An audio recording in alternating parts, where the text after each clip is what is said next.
You're listening to Over the Bull, where we cut through marketing noise. Here's your host, Ken Carroll. How would you like to pay 4 times as much for something that you could pay a quarter for? On this episode of Over the Bull. As you know, our podcast is really about real stories and real experiences. And in the last week, I was qualifying a vendor for a new client. Basically, he asked me to attend a meeting, and we were just going to see what this particular vendor was offering because this company was a newly acquired company. So I started to, I obviously joined a Zoom session. And in that Zoom session, this particular vendor opened up a custom portal with their logo on it and spent about 30 minutes going through the services that they offer. Now, it ranged from local business optimization, which most of us are focused on Google business profile optimization. And he was basically showing us how he was optimizing what's known as the NAP score, name, address, phone number. Then he went into review management. He went into some call tracking. He went into Google Ads, and then he landed on the fact that they create a couple of blog articles a month and were optimizing a website. So after the beginning overview session, I knew what he was doing. He's reselling a product, and I knew the product. But it did all this stuff. And so the question for an owner may be, well, what's the big deal? Well, there's a lot of big deals. The first biggest of all is the fact that this particular product, he was marking up significantly. I mean, absolutely significantly. So in the meeting, I called it out and I said, so you're literally using this product. I said, everything you've shown me is like a tutorial from this particular product. Are you doing anything outside of that? And, you got to hit them. Sometimes you just got to go right at it because you don't have a lot of time, in life to kind of soft sell this stuff. And it turns out that was primarily what they were offering. So then my questions before that was about assets and things like that. I wanted to make sure that our client owned the assets. And so the first thing is you're going to spend a lot of money when you buy a reseller product, especially if they mark it up to such an extent, and then claim that they're actually doing human work when in reality they're kind of putting this one size fits all on for your business, and then claiming that there's a lot of work going on behind the scenes, which is usually not the case. There's also a lack of transparency. So when companies resell a product without making it clear, clients don't understand what they're actually paying for, right? And so this lack of transparency not only erodes your wallet, but it's also going to erode your trust.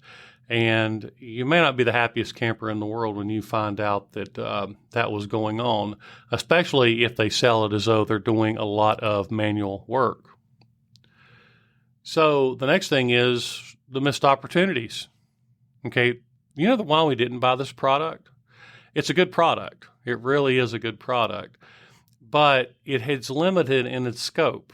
It's like if I was selling only size 7 shoes, I'm only going to be able to sell those to a certain number of people. This particular product sells a really nice size 7 shoe, but it doesn't fit for most businesses.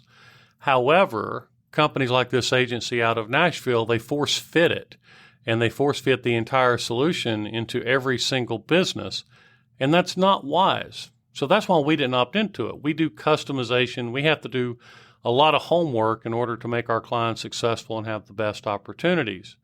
So when you buy something that looks really shiny and nice, but it's a reseller product, not only are you going to pay more for it, not only is there a lack of transparency, but you're also going to miss out on the customization and what you could really gain by having a product that's tailored to your business. So there were a couple of flags that went out immediately that this, I assume, is a decent sized agency, really didn't know what they were doing. Number one, they were also managing a website and talking about search engine optimization. Yes, of course, knowing that they're just reselling a product, and that was 30 minutes of their presentation, and me calling that out in a meeting was enough. But I wanted to make sure the client's assets were secure and that they own the assets and they weren't basically using intellectual property of the company. Because sometimes, believe it or not, you have someone build you a website, they'll keep ownership of that website even though you paid for it. So keep that in mind. But they did say that both the web address and the website itself were the property of the client. By the way, web address, there are other words for it, the URL of a website, the domain of a website. Those are all synonymous terms with basically the web address. But as it turns out, they did have ownership of the web address and the actual website. There was some mental gymnastics in order to get them to release that content. I think as of today, we do have that content, but we pretty much have already built it because it was a minimal website effort. So it wasn't that really difficult to just reconstruct it. Once we saw the hiccups, we just went ahead and rebuilt it. Now, the other thing that you want to know about them was these clients didn't know, or this vendor did not understand some basic terminology. Like they couldn't navigate through Google Ads very well. They didn't know where they were hosting their websites. And it turns out maybe they did because it was a truly kind of cheap location that you really shouldn't market websites to. You really want to use top tier hosting whenever you can with features that make it as quick as possible. You don't want to go with the cheapest hosting you get because just like bad neighborhoods in the real world, there are good and bad neighborhoods on the internet. And so using like AWS or Google hosting are always good ideas. So the next thing was not only did they not understand some basic terminology with Google Ads, they were also using kind of outdated techniques for creating content. They would just go solely based on keywords or collaboration with the previous owner and then come up with an article and write that article. Basically, today, when you look at how you generate content, there are really advanced tools to help you do that. Those tools will help you determine what you should write about, the subject of what you should write about, how many paragraphs should be in that particular article, how many words should be in that article, how often you should use certain words in that article, and also what words you should not use that often in that article.